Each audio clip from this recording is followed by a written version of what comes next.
তো বন্ধুরা, আমি এতক্ষণ সাউন্ড মিউট করে রেখেছিলাম, তার কারণ আমাদের এখানে প্রচণ্ড হারে বাজনা বাজছে। আজকে একটা মিটিং আছে, সেই জন্য।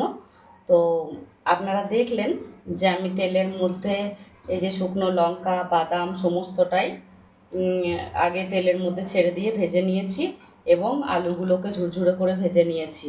তো এরপর হচ্ছে সমস্ত উপকরণটি ভাজা হয়ে গেছে বলে আমি এখন এগুলোকে ভেঙে চুড়ে মিক্স করে নেব। তো তার জন্য আমি নিয়ে নিয়েছি একটা বাটি।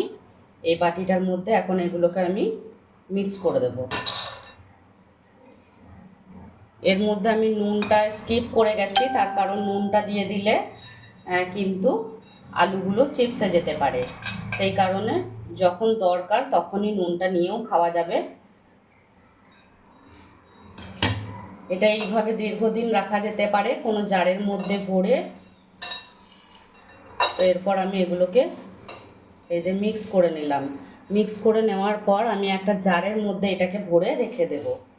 তাহলে কি হবে, এটা যেহেতু এটা একটা শুকনো জিনিস, তো এটা যখন তখন খাওয়া যেতে পারে। এখন এটা গরম আছে বলে আমি এই কন্টেনার জারটির ঢাকনাটা খুলে রাখবো কিছুক্ষণ, তারপর বন্ধ করে দেব। তো আপনারাও এইভাবে বানাতে পারেন।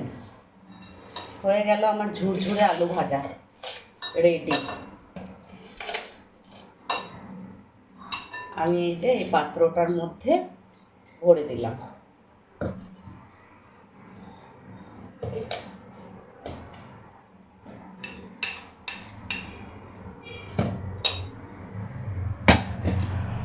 এই যে আমার ঝুরঝুরে আলু ভাজা রেডি হয়ে গেছে।